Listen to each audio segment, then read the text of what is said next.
നടന്നു. ആനാപ്പുഴ കല്യാണദായിനി സഭാ ഹാളിൽ വെച്ച് ചേർന്ന LDF മേത്തല ഈസ്റ്റ് മേഖലാ കൺവെൻഷൻ CPIM സംസ്ഥാന കമ്മിറ്റി അംഗവും മുൻ മന്ത്രിയുമായ S. ശർമ്മ ഉദ്ഘാടനം ചെയ്തു. PK സജീവൻ അധ്യക്ഷത വഹിച്ച യോഗത്തിൽ LDF നേതാക്കളായ CC Vipin Chandran, PK Chandrasekharan, advocate VR Sunilkumar MLA, Mushtaq Ali, Venu Vennara, advocate VS Dinal, Sheela Raj Kamal, Ashraf Saban, സ്ഥാനാർത്ഥികളായ KK Radhakrishnan, MS Vinayakumar, PA Johnson, Rasoja Haridas, Manjula, Sini, Shaibi Joseph എന്നിവർ സംസാരിച്ചു.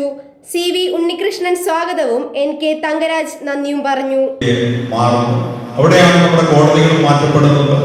RSSകാർ മാത്രമായിട്ട് കയറി ചെല്ലാനുള്ള ഇടമായിട്ട് ജഡ്ജിമാരെ മാറ്റപ്പെടുന്നു എന്നുള്ളതും, നമ്മുടെ മിലിറ്ററി സംവിധാനങ്ങൾ അത്തരത്തിലേക്ക് മാറ്റപ്പെടുന്നു എന്നുള്ളതും, നമ്മുടെ വിദ്യാലയങ്ങൾ അത്തരത്തിലേക്ക് പഠനങ്ങൾ വന്നുകൊണ്ടിരിക്കുന്നു എന്നുള്ളതും, ചരിത്രം തന്നെ മാറ്റിയെഴുതപ്പെടുമ്പോൾ ഗാന്ധിജി പോലും ഇല്ലാതാകുന്ന സാഹചര്യത്തിലേക്ക് മാറുന്നു എന്നുള്ളതാണ്. ഗാന്ധിജിയും പണ്ഡിറ്റ് ജവഹർലാൽ നെഹ്റുവും ഉൾപ്പെടെയുള്ള ആ കാലഘട്ടത്തിൽ ഭഗത് സിംഗും സുഖ്ദേവും ഉൾപ്പെടെയുള്ള ഉത്തം സിംഗ് ഉൾപ്പെടെയുള്ളവരുടെ പേരുകൾ പോലും നാളെ ചരിത്രത്തിന്റെ ഏടുകളിൽ ഇല്ലാത്ത രീതിയിലേക്കാണ് നമ്മുടെ സമൂഹവും ചരിത്രവും മാറുന്നത്. അവിടേക്കാണ് ഗോഡ്വാളും ഖഡ്ഗേവാറും നാഥുറാം വിനായക് ഗോഡ്സെയും കയറി വരുന്നത് എന്നുള്ളതാണ്. ചരിത്രം എങ്ങനെ മാറ്റിയെഴുതാം എന്നുള്ള കൃത്യതയോടുകൂടി തന്നെ RSSകാരൻ നമ്മളെ പഠിപ്പിച്ചുകൊണ്ടിരിക്കുന്നു. പാഠപുസ്തകങ്ങളിൽ വരാൻ പോകുന്നത് അതാണ്.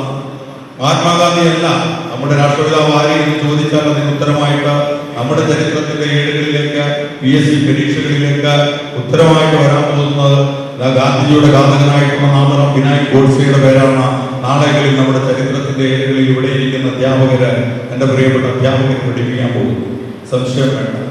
അതാണ് ചരിത്രം എല്ലാം പൂർണ്ണാർത്ഥത്തിൽ മാറ്റി എഴുതിക്കൊണ്ട് സ്വാതന്ത്ര്യ സമരത്തിൽ പങ്കാളികളായിട്ടുള്ളത് ആര് എന്ന ചോദ്യത്തിന് ഉത്തരമായിട്ട് വരുന്നത് സ്വാതന്ത്ര്യം ഇന്ത്യക്ക് നേടിത്തന്നത് RSSകാരനാണെന്ന് പറയുന്ന അവസ്ഥാവിശേഷത്തിലേക്ക് ചരിത്രം മാറുന്നു. അതാണ് ഞാൻ അധികം ദീർഘിച്ച് പറയാൻ ആഗ്രഹിക്കുന്നത്.